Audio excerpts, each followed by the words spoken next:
Welcome back to Glasp Deep Dive. I want to start with something that genuinely surprised me. The most popular AI research tool of the past 2 years cannot highlight a single sentence on the live web. You're talking about NotebookLM. And yeah, the moment your research starts in a browser tab or in a YouTube video, it just goes quiet. Which is wild because that's where most research actually starts. So that's today's episode, NotebookLM Alternatives. What Google's Notebook is genuinely great at, where it stops, and what to use instead. With a spoiler up front. The answer is not one magic replacement. It's smaller and more practical than that. Okay, credit where it's due first, because this tool absolutely earned its hype. Why did NotebookLM blow up the way it did? Audio overviews, mostly. You upload your documents, and it generates a 2-host podcast conversation about them. People lost their minds when that shipped. Including us, presumably. We are literally a 2-host podcast. Fair. But the deeper strength is synthesis. You upload 50 sources, ask one question across all of them, and get an answer with citations back to the exact passages. That's hard to do well, and it does it well. And it's had a big year too, right? This is not the same tool people tried 2 years ago. Not even close. In 2026, it got real mobile apps, video overviews, even cinematic video summaries on the top tier. It syncs with the Gemini app now, and it takes EPUB files. Google is pouring resources into this thing. So it's good, and it's getting better, not worse. Then why are so many people out there searching for alternatives? Because that number keeps growing. Because of one design choice that hasn't changed since day one. It only works on what you upload. Your research has to come to NotebookLM. It never comes to your research. Let me make that concrete. You're reading an article in a tab right now. You can't highlight a sentence. You can't leave a note in the margin. The reading itself happens somewhere NotebookLM can't see. Right, you'd have to copy the URL, switch apps, paste it in, and ask your questions afterward. Same with YouTube. It'll read a transcript from a pasted link, but you're not highlighting anything while you watch. So it's analysis after the fact, not learning in the moment. That's the gap that doesn't go away with the next model update. That, and it's a completely solo tool. No way to discover sources through other readers. No social layer at all. And the third thing people complain about? The pricing got confusing this year. Yeah, Google reshuffled the whole pricing this spring. So here's the current picture. The free tier is still real, and honestly, still generous. 100 notebooks, 50 sources each, 50 chats a day. But the paid tiers got folded into Google's AI subscriptions, from about $8 a month up to a couple hundred, depending on the bundle. So you're buying a Google plan now, not a NotebookLM plan. Okay, here's where I want to reframe the whole question. Because the word alternative implies a swap. And I don't think that's what this actually is. It's not. None of these tools are NotebookLM, but cheaper. They're tools that live where you actually read. So the real question is, where does your content live? Mostly web articles? Mostly YouTube? Mostly academic papers? Pick by your primary content type. Expect to end up running 2 tools, and start with the free tiers, because almost everything we're about to cover has one. All right, the article's #1 pick is Glasp. And before we say a word about it, full disclosure, Glasp makes this show. This is our podcast, so judge accordingly. With that on the table, here's the honest case. Glasp is a free browser extension that does 2 things NotebookLM structurally can't. The first one is YouTube. When you watch a video, Glasp puts the full transcript in a sidebar next to the player. You highlight lines as you watch. Every highlight keeps its timestamp, and clicking one jumps the video to that exact moment. There's an AI summary of the whole video too. So the difference is real time. You're annotating while you watch, instead of pasting a URL afterward and hoping you remember what mattered at minute 32. Exactly. The second thing is the open web. 4-color highlighting on any page, notes, and here's the unusual part. Highlights are public by default, so you can see what other readers found worth keeping, follow them, and discover new sources through them. And no other tool we'll mention today has that social layer? None of them. Hypothesis has group annotation for classrooms, which is a different thing.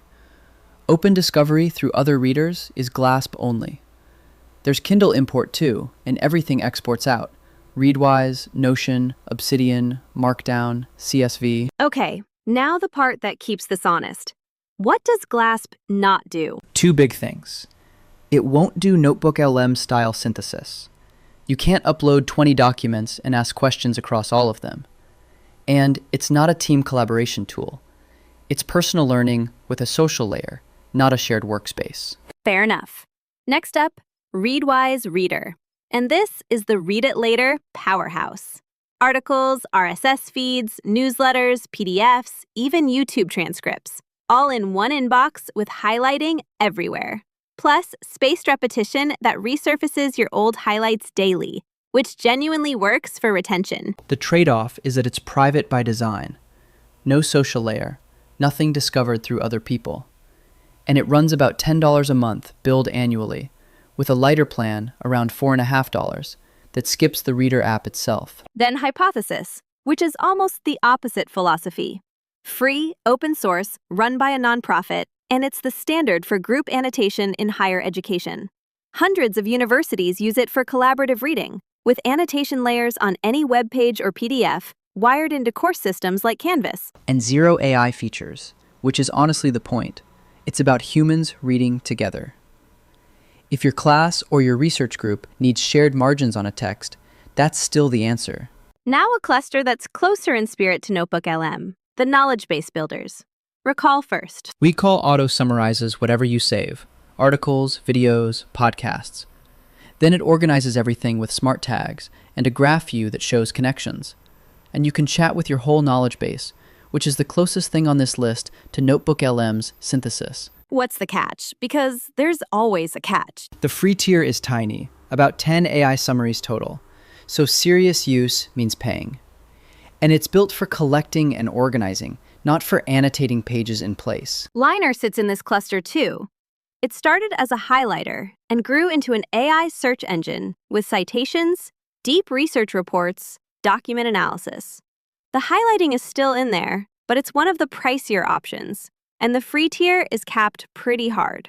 Yeah, Liner is a lot of tool if you're willing to pay for it. Okay, the academic paper lane. Because literature review is its own world, and none of what we've covered really serves it. That's Elicit's home turf. It searches across 138 million academic papers, and every claim it generates carries sentence-level citations back to the sources.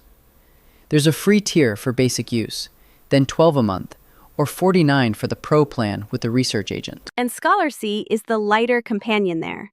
Auto summaries of research papers, flashcards for studying. It even pulls tables out of PDFs into spreadsheets. But neither of these touches YouTube or the open web. Specialists, not a home base. Which brings us to Stacks. Because in practice, you end up combining these tools. Let's do 3. Student on a zero budget. Go. Glasp for web and YouTube, Elicit's free tier for papers.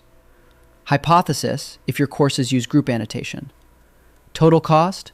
Nothing. Okay, your turn. YouTube First Learner, someone whose whole education is lectures and tutorials. That one's just Glasp, full stop. The transcript sidebar with time-stamped highlights is the entire job. Add a second tool only when you hit a real limit, not before. And the professional researcher doing systematic reviews? Elicit Pro for the literature, Readwise Reader to organize all the reading, and Glasp for the open web and conference talks. 3 tools, each doing the one thing it's actually best at. All right, quick fire round. These are the questions people actually type in. Is NotebookLM still free in 2026? Yes, genuinely. 100 notebooks, 50 sources per notebook, 50 chats a day. What changed is that the paid features now come bundled inside Google AI subscriptions instead of a standalone NotebookLM plan. Best free alternative then? For web and YouTube, Glasp, bias declared. For academic group annotation, Hypothesis. Different jobs, both genuinely free. Last one. Does anything here replicate audio overviews or the new video overviews? Honestly, no. Nothing on this list does. If AI-generated podcasts from your documents are central to how you learn, keep NotebookLM for exactly that, and pair it with a tool that lives where you actually read. So the takeaway is not ditch NotebookLM. It's that it lives downstream of your reading. And most of us need something upstream too, where the reading actually happens. Start with where your content lives, add one specialist, and then stop collecting tools. The best system is the one you actually use. Want to go deeper?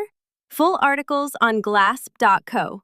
Just search NotebookLM Alternatives. See you in the next deep dive.